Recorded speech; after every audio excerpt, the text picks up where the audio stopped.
경자든 사람들의 마음을 읽어보는 코너 호모 이코노미크스입니다. 영화나 드라마 시리즈 요즘 이걸로 몰아보기 많이 하시죠? OTT, 온라인 동영상 서비스입니다. 국내 주요 OTT 이용권 가격이 다음 달부터 최고 4,000원 인상된다고 하네요. 이게 다 구글 때문이라는 얘기가 나오는데 그 내막을 좀 들어보겠습니다. 김덕진 미래사회 IT연구소장 나오셨습니다. 네, 소장님 어서 오십시오. 네, 안녕하세요. 반갑습니다. 퇴근해서 아이들 재우고 OTT 보는 게 좀 소소한 낙이었는데 네. 뭐 가격 올린다는 게 이게 무슨 얘기랍니까? 네, 실제 이제 얼마큼 오르는지 한번 표를 한번 보도록 하겠습니다. 일단은 자사 구글 앱에서 파는 방식에 대한 가격을 올린다는 것인데요. 티빙도 그렇고 웨이브도 그렇고 가장 저렴한 베이직 요금을 보면 7,900원에서 9,000원으로, 그죠? 그리고 웨이브는 7,900원에서 9,300원으로, 또 뭐 프리미엄 같은 경우 최대 비싼 것들은 13,900원이면 16,000원, 뭐 13,900원, 16,500원 네. 정도가 되는데요. 대충 한 15% 정도 네. 가격이 오른다라고 해석을 해보면 좋을 것 같습니다.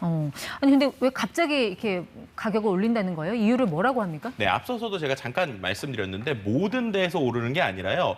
구글 앱, 그러니까 구글의 스마트폰, 안드로이드 스마트폰에서 결제를 하는 경우에 15%가 오른다는 겁니다. 그 말인즉슨 결국엔 구글 때문이다, 뭐 이런 네. 얘기들이 나온다는 것인데요. 구글의 수수료 정책이 바뀌는 겁니다. 예전에 우리가 이제 이른바 인앱 구매라고 해서 네. 스마트폰에서 우리가 앱을 설치할 때 보면 그 안에 이런 모양이 써 있는 걸 보실 거예요. 실제로 스마트폰에서 우리가 앱을 설치하고 유료로 결제할 때는 앱 밖이 아닌 앱 안에서만 결제가 가능합니다. 그래서 인앱 결제. 그렇죠. 네. 근데 그 인앱 결제를 하기 때문에 얼마큼 결제가 되는지 구글이 다 알게 돼요. 그런데 그 부분에 있어서 과거에는 게임 같은 경우에는 수수료의 30%, 그러니까는 전체 매출의 30%를 수수료로 받았고요. 네. 예를 들면 우리가 100원을 결제하면 30%죠.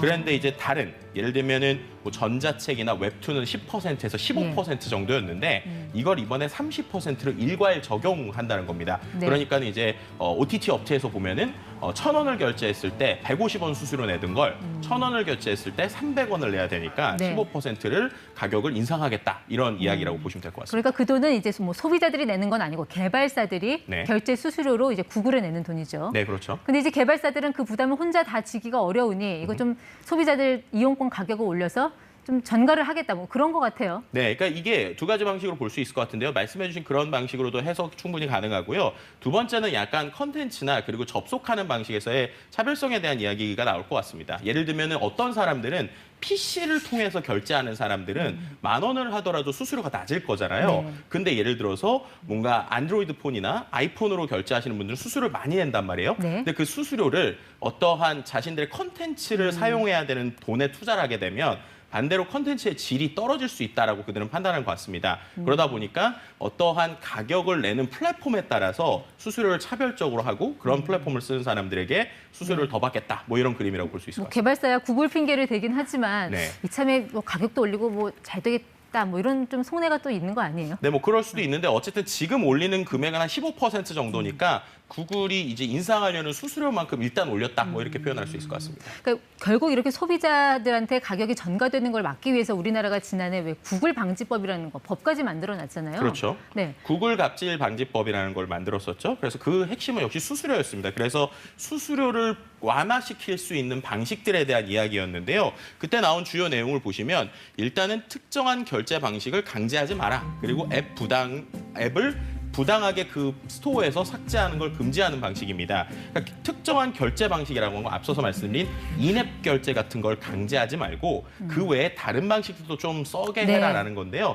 제일 대표적인 게 아웃링크 방식을 보통 그럴 때 얘기를 하죠. 그러니까 아웃링크 방식이라고 하면 쉽게 말하면 앱 안에서 결제를 하는 화면이 떴을 때 그 화면에서 여기 말고 뭐 예를 들면 다른 인터넷 사이트로도 결제할 수 있어요. 링크를 연결하는 방식이 아웃링크 방식입니다. 이런 방식으로 하라고 한 건데 어떻게 보면은 지금 이런 이슈가 생긴 상황이라고 볼 수 그러니까 있죠. 다음 달부터 이제 법 시행이잖아요. 네. 네, 그렇게 하라는 대로 구글이 한다고 하는 겁니까, 지금? 그러니까 이 부분에서 우리가 지금 구글이 가지고 있는 정책을 좀 봐야 될 것 같은데요. 실제로 구글의 정책을 보면 이런 식으로 써 있어요. 명시된 조건에는 구글 플레이 결제 시스템 외의 결제 수단으로 사용자를 유도할 수 없다. 어떤 것들이 있느냐? 앱 사용자를 구글 플레이 결제 시스템이 아닌 결제 수단으로 유동하는 건 안 된다라고 써 있는 건데 저게 반대로 말하면 인앱 결제만 가능하고 앞서서 설명드린 아웃링크 방식은 안 된다라고 얘기를 하는 것이죠.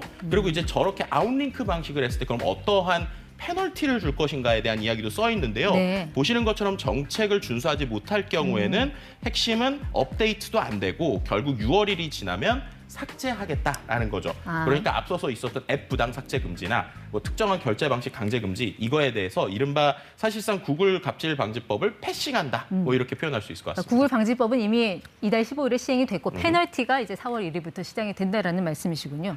근데 방금 이제 위반이 아니고 법을 패싱한다는 표현을 쓰셨어요. 네. 그러니까 법망을 피해간다는 얘기인데 네. 어떤 식으로 구글은 법을 피해가겠다는 그러니까 겁니까? 결국 법리 해석의 차이라고 지금 구글에서는 얘기하고 있는 건데요. 핵심은 결국 그 수수료를 낮춰주는 것이 아니냐라고 구글은 해석을 하는 거예요. 그래서 방식에 대해서 이런 겁니다. 과거에는 앱 결제를 할 때 예를 들면은 결제의 모든 프로세스를 구글 것만 썼어야 됐습니다. 네. 그렇게 하면서 30%를 가는 거예요. 그럼 30%에 구글의 마진이 있을 수도 있고요. 아니면 벤사나 뭐 피지사나 여러 통신사에게 결제할 때마다 주는 모든 수수료를 다 포함해서 30%였어요. 네. 근데 이번에 그 방식을 이제 하나 열어줬었던 게 제3자 결제 방식인데요. 저건 뭐냐면 한마디로 결제를 하는 회사들은 선택을 하게 한다는 겁니다. 좀 더 쉽게 설명드리면 이렇게 할 수 있을 것 같은데 어떤 시장에 내가 시장에서 물건 팔겠습니다, 음식 팔겠습니다 하면 특정 프랜차이즈, 그다음 특정 음식을 다 이걸 써라고 하다가 이런 것들이 문제가 생기니까 네. 그럼 일부 반찬은 너가 구매할 수 있게 해줄게라고 한 것이라고 보면 되시죠. 어쨌든 뭐 소비자한테 선택권을 주는 방식으로 대응을 했으니까 네. 어떻게 보면 문제 삼을 게 있나 싶기도 한데 왜 다들 이거를 꼼수라고 말을 하는 겁니까? 핵심은 일단 저기에서 이제 4% 정도가 절약이 되잖아요. 그럼 정말로 저게 4%가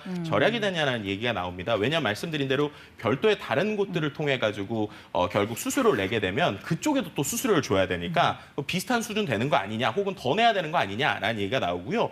결국 저 두 가지 모두가 인앱 결제라는 네. 거예요. 그러니까 결국 저것도 게임 스토어 안에서, 그 플레이 스토어 안에서 결제 네. 방식을 선택하게 되는 거예요. 저것도 문제다. 그러니까 그리고 결국 저렇게 되면서 지금 이미 그러고 있는데 일부 빅테크 기업들은 저 30%가 부담이 되니까 네. 좀 이제 어떤 협의를 통해서 좀 수수료를 깎는단 말이에요. 예. 근데 그렇게 될 때 중소기업들 혹은 작은 스타트업들이 과연 저렇게 구글과 협상할 수 있는 테이블이나 네. 올라갈 수 있을까에 대한 걱정들이 계속 나오고 그러니까 고작 있는 상황이죠. 4% 정도의 차이지만 뭐 대행 수수료, 카드 수수료, 차 떼고 포태면 남는 게 없으니 결국은 인앱 결제를 선택할 수밖에 없다. 네, 눈 가리고 그러면서 아웃이다. 아웃링크도 안 되게 된다는 네. 것이죠. 그럼 소비자들은 그러면 결과적으로 이제 구글 때문에 인상된 요금을 낼 수밖에 없는 네. 그런 상황인가요? 뭐 다른 방법 없어요? 앞서서 말씀드린 대로 OTT로 치면 우리가 PC에서 결제하면 기존 요금을 그대로 낼 수 있습니다. 근데 문제는 스마트폰에서 앱에서 그게 PC로 가면은 할인이 됩니다라는 걸 알려주지 않는다는 것이고요. 네. 그걸 알려주게 되면 최대 앱을 삭제할 수도 있다. 뭐 이런 얘기를 하는 거니까요.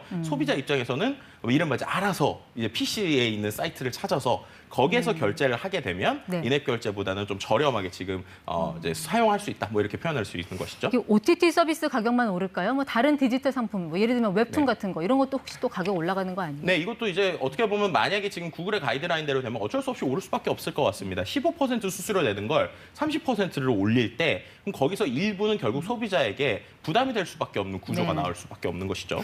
결국 이렇게 논란이 생기면 입법하시는 분들이 나설 수밖에 없는데 우리 정부는 어떻게 대응한답니까? 지금 방통위가 구글의 법 위험의 소지가 있다라고 지금 얘기한 상황이고요. 유권 해석을 마련하겠다고 하는 상황인데요. 이제 며칠 안 남았기 때문에 이 부분을 좀 우리가 집중해서 봐야 될 것 같습니다. 네, 여기까지 듣도록 하겠습니다. 지금까지 호모이코노미쿠스 김덕진 소장 함께했습니다. 고맙습니다. 네, 감사합니다.